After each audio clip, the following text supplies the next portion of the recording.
Today we're going to continue our new series here, looking at the NHL Expansion Draft and doing a deep dive on many NHL team situations to determine what moves they may make ahead of the expansion draft and who they may lose as the likely player going to the Seattle Kraken. Today we're looking at the Ottawa Senators, the Florida Panthers, and the Toronto Maple Leafs, and that's coming up next.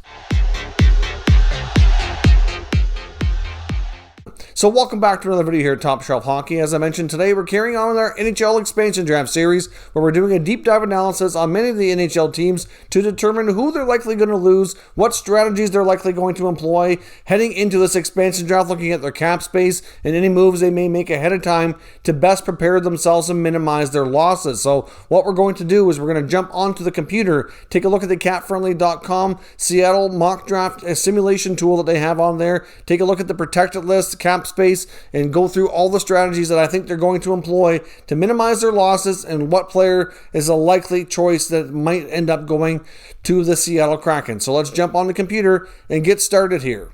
All right, first up, we're going to take a look at the Ottawa Senators. The Senators are a team that made a lot of good progress last year, and they're a team with a lot of cap space right now, but that's going to get eaten up as their young players graduate to their next contracts. Now, as you can see here on capfriendly.com, the Sens have $28.45 million available for the upcoming offseason, but they do have a few key contracts that need to be signed here. So looking at their roster, obviously they have a decent amount of players under contract, a few UFAs like Dzingel and Anisimov, Batherson and Kachuk, two of the prominent RFAs up front. And then, of course, on the back end, you have a lot of guys under contract here as well, with Victor Mete being the main guy that needs to be signed.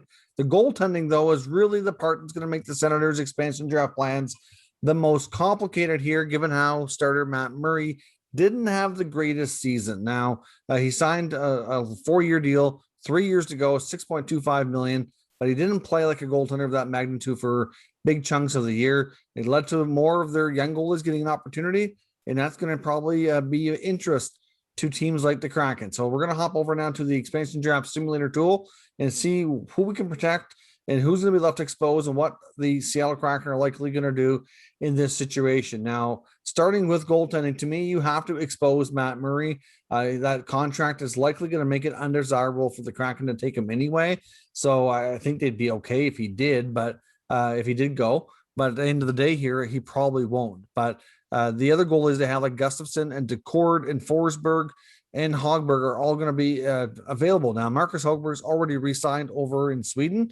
He's signed a 4-year deal over there as well. So there's no point in him being claimed. There's no point in him being protected. Now, Forsberg, Decord, and Gustafsson, all possible selections here for the Kraken. Now, Forsberg, 28 years old on a 1-year deal, $700K, bounced around a lot through waivers.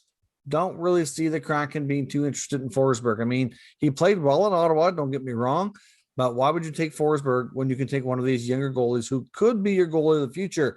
Joey Decord came in, played real solid for them, but then he got hurt. Now, he didn't get a chance to play as much as Gustafsson based on that injury. So Philip Gustafsson, out of all the other goalies outside of Murray, got the biggest sample size here to kind of show what he was capable of. And Gustafsson was very, very impressive. And to me, because of that, you almost need to take the chance here that he's going to be the guy that's going and protect him. So to me, that's what I've done.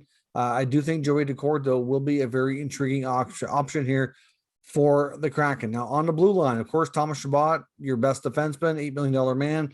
He's not going anywheres. So you're protecting him. You're also going to protect the newly acquired Victor Mete, even if he's unsigned. He's became too valuable to them, and really for what they have to protect, you might as well. Now, on the blue line as well, some younger guys are not going to be part of this, like Zub, Bernard Docker, as well as Eric Brandstrom, are all exempt from this process. So they're lucky in that regard. But they do have Nikita Zaitsev as well as Josh Brown. Now, to me, Josh Brown didn't play a lot early on. He got off to a bad start, fell out of favor with the coach, missed a lot of time as a healthy scratch. And then late in the season, though, got back in and actually played a lot better. Now, do you expose Brown and take the chance that he could be intriguing to the Kraken because he's a big, strong guy? Only $1.2 million for another season, or do you expose Zaitsev? I mean, I don't think they'd be terribly upset if Zaitsev was claimed, and at the same time with that contract, it's probably unlikely that he won't. So I guess it depends on what they want to do here. I think they're going to want to make something more attractive to the Kraken, though, that we don't see them take a goaltender would be the preferred method here. In the forward group, though, you're going to have some interesting choices. Now, clearly, a couple guys are going to be protected for sure. That's Brady Tkachuk and Drake Batherson. There's no doubt about it. Those two guys are going to be protected. Now, you've also got Dadonov, who they could expose at $5 million. That's a possibility. You get Colin White at 4.75. He's likely going to be protected. I'm not sure what his future holds with the team, but I'm sure that if it was not in Ottawa, they would prefer to trade him rather than lose him for nothing. Now, Connor Brown, another guy, 100% is going to be protected. So if you protect what we have here, and Nick Paul, definitely another 100% guy that's going to be protected. Logan Brown's also possible to be protected, but not a given. Like I said, they're going to want to throw something out there, something that could be more attractive than the goalie. So I wouldn't be completely shocked if Logan Brown was left exposed. So that gives us Tkachuk, Batherson, Paul, Brown, White, and right now I have Dadonov in there. You could choose to expose Dadonov, though, and protect a guy like Austin Watson or even Chris Tierney. Now, I think Tierney will be dangled out there as well. And obviously, Dzingel and Anisimov are UFA. Same with Derek Stepan. Jonathan Davidson is not coming back. He's already going back to Europe. We know that much as well. Same, I believe, for Abramov is also heading back overseas. And all these other guys probably not overly attractive to the Kraken. So to me, this is probably the lineup that you go with. To me, I expose Logan Brown. I'd rather lose Logan Brown than a goaltender, in my honest opinion here. I know he's a first-round pick. I know he's a big, tall center iceman, but he's really had nothing but trouble now and been in the organization for going on 5 years. Like, he's 23 years old, can't stay healthy. When he is, he hasn't been consistent. Like, I think you need to cut bait with Logan Brown, and I'd rather lose him than something I know more about what you have when it comes to Gustafsson and Decord. At least going into the season, you probably have to put a guy like Forsberg on waivers again if all goalies stay in the organization. But still, I'd rather deal with that than lose Gustafsson or Decord, who could be a real important piece moving forward. On the blue line now, like I said, you get Josh Brown. I think you leave him open too and protect Zaitsev, even though many Sens fans will probably see Zaitsev exposed. It's just they're going to get something intriguing there over the goaltender. So at least it gives them another option. I'm not sure who the Kraken end up taking. I do still think Decord might be the preferred guy here, but at least giving a guy like Josh Brown or a guy like Chris Tierney or Logan Brown more available here, that could certainly entice them to leave the goalies alone, which I think is the Sens' biggest concern heading into this expansion draft. Now, before we continue on to the next team, I want to take a moment and pause for our channel sponsor, Exter, who provides the world's greatest smart wallets. Top Shelf Hockey is proud to be sponsored by Exter.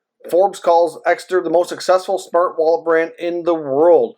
They certainly have high-quality products, high-grade leather. You can put all your cards in your wallet with RFID protection, and you can track it worldwide. That's the best part. You don't have to worry about losing your wallet and not being able to track it down. They have a great selection of products to choose from here, a variety of colors and styles, something to surely help for everyone. As you can see in the demonstration here for the product I have, this is a beautiful packaging, high quality. When you open it up, you get a high quality wallet with lots of slots for your cards. You have yourself a money clip if you want to carry cash on you here as well. And certainly, as you can see, the quality is outstanding. And here you can see the switch where you can help open up your cards. You just one little click and boom, everything fans out right in front of you. Easy to access. Your cards are protected.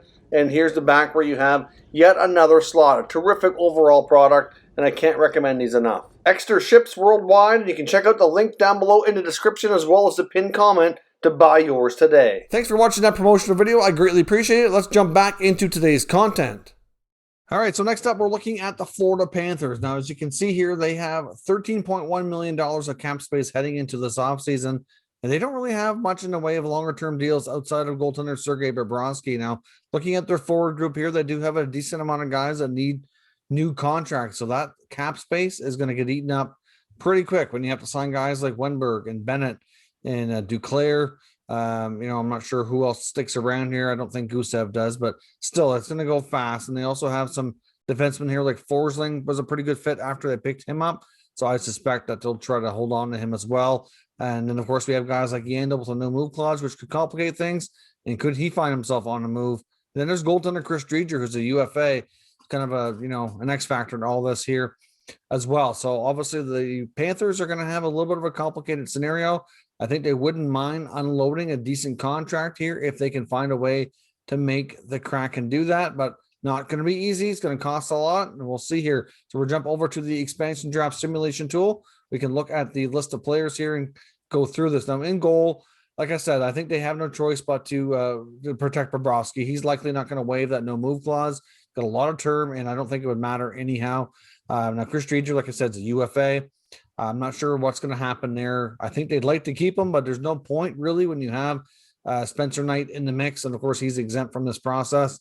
So clearly, Driedger likely moves on in some capacity here via free agency. And he could be the guy that the Kraken take. Now, keep in mind, when it comes to UFAs, they can talk to any unprotected, unrestricted, or restricted free agents. And if they can come to terms and think they're going to sign the player, then that'll count as a selection from that team. So Driedger could be like the sacrificial lamb in that regard, because I know they're going to lose him anyway. If he'll sign with Seattle, that'll help the team out as well. Now on the blue line, you've got obviously Ekblad and Uyghur, the top two guys. I think they'll be protected for sure. Brandon Montour's UFA, no point in protecting him. Strawman's a guy that's been mentioned in trade talk. I think they'd like to move that contract, so they're not going to protect him. And Yandel has a no move clause, so that complicates things here. But I think if the Panthers had their way, Yandel would be exposed, and they would protect either Gudis or Nudavara. So I think there's a possibility when it comes to Keith Yandel, they might look at a buyout. And I mean, that buyout's going to be a little bit expensive. And the way the contract's structured, they'd save a bunch of money in year one, but year two would be pricey. So it's hard to say if they do that or they talk to him about a trade, because I know that was something that was being discussed in training camp when they were threatening to scratch him and end his Ironman streak. And then he gets scratched in the playoffs, which doesn't impact the Ironman streak, but certainly impacts the relationship. So I think in one way or another, Yandel likely could be moved on here. And if he is, and they find a way out of that contract, whether it's buyout, trade, or whatever, then they can go a different route and protect another defenseman here, which would be their preference, I am sure. But until that happens, we have to protect Yandel because he's got a no move. Now, in the forward group, we've got Barkov, Huberdeau, Patrick Hornqvist obviously played a big role for them after coming over from Pittsburgh. Bennett was a great fit, so he's getting protected. I think they'll protect Frankie Vatrano. Duclair, Carter Verhaeghe was found money by Bill Zito, so he's going to be protected for sure as well. And then obviously that leaves a few players exposed. Now, Wenberg's a UFA. I think they'll like to bring him back, and I think there's a good chance that'll happen, but I don't see Seattle necessarily going for him. But that exposes a guy like Noel Acciari. It exposes Ryan Lomberg. There's not a lot there that's really a huge deal. Like Mason Marchment would also be exposed. He actually had a bit of a breakthrough season, you could say, for Florida this past year. So that gives enough options to meet their exposure requirements, but there's nothing really super attractive there to the Kraken. Except on the blue line, if they can move Yandel, then obviously they can protect either Nudavara or Gudis, and maybe one or the other ends up being the pick, or they work out a contract with Driedger. So I think if I'm Florida, I'm really hoping that Driedger ends up being the guy that signs and counts as your selection. But at the end of the day, we'll have to see what happens. But expect something to happen around Keith Yandel before expansion. Then next up, we have the Toronto Maple Leafs, who are very tight up against the cap and are going to have some tough decisions to make this offseason here. As you can see, they only have $10.85 million in available cap space, and they have a lot of players that are still unsigned. They've already made a few re-signings here, bringing back a few vets like Simmons and Spezza, but all kinds of UFAs here. You have Foligno, Thornton, Nash, Galchenyuk, Hyman, many or all of which might not return, no guarantee. Same thing goes for Freddie Anderson and gold. David Riddick likely doesn't come back. You got Hutton and Bogosian. I think Bogosian's probably one of the few UFAs that could return. I do think Galchenyuk is a possibility as well, but none of these guys that are going to be commanding any amount of money will be made available. So as you can see, tough cap situation here to deal with. So obviously the Maple Leafs here are going to be in tough. I mean, they might lose a decent defenseman, and you might lose a decent forward. So let's jump over into the draft simulation tool here on Cap Friendly, and let's take a look at this a little bit closer. Now, there's no doubt the goalie you're going to protect is Jack Campbell. Obviously, he's your starting goaltender, still has a year left on his contract. And Hutchinson will be the guy exposed. Riddick and Anderson are unsigned, so obviously they likely don't come back. So you got to protect Campbell. On the blue line, though, right now I have this set up to go 8 skaters. So you protect 4 blue liners. Now, they may not go this route, but I'll show you here what the scenario looks like. So essentially, you've got Muzzin, Riley, Brody, and Dermott protected. Now, it's either going to be Dermott or Hall as that 4th defenseman. I thought they might go with Dermott based on the fact that personally, I don't think Justin Hall had a great playoff series against Montreal, and I'm not sure they want to return with him still in the top 4. Now, I think they'll be okay if he's still on the team. If he doesn't get claimed, then I can see them maybe wanting to rejig their blue line so that maybe he plays a little bit lower in the lineup here. But through the regular season, he was a pretty solid member, I thought, of the top 4, but I'm not sure here. I mean, obviously Travis Dermott is a little bit younger, by 5 years, making less money. It might help their cap situation. Not that Hall's making a ton of money, but still every little bit counts here. And I think Hall is going to be the guy that's exposed, in my opinion, here for the blue line. Now, if you do this, obviously you only really protect the big 4 up front. You got Matthews, Marner, Tavares, and Nylander. So you're exposing Alexander Kerfoot. You're exposing Simmons. You're exposing Spezza. You're exposing Pierre Engvall. Now, you get a few guys that are exempt from this. You don't have to worry about, like Mikheyev and Robertson primarily. I'll get more guys like Joey Anderson and Nick Patan, Stefan Nason. And then, of course, you got some of your UFAs that are technically in there too, which you're not too concerned about. Even a guy like Zach Hyman. Now, here's another thing, like I mentioned on other teams, like when it comes to unsigned players, whether they're UFAs or RFAs, Seattle can speak to them if they're not protected. If they think they're going to come to terms on a contract, they can claim them, and that counts as the pick. Now, it's looking like Hyman is going to leave because he's not going to be able to get the money that he is deserving at this point, based on how he's played. Now, could Seattle be the one to maybe pay him? That's a possibility. He could end up, if you're going to lose him anyway, maybe he ends up being that player for the Seattle Kraken. Now, no guarantee there, but is this something that, that could possibly happen? But you're exposing a lot of forward to the point that I'm not sure that Justin Hall would be the guy that you lose on the back end. I think more than likely it's going to be Kerfoot. He's 26 years old. He plays center, which is attractive. He's got a couple of years left on his deal at $3.5 million. A guy who's decent at both ends of the ice.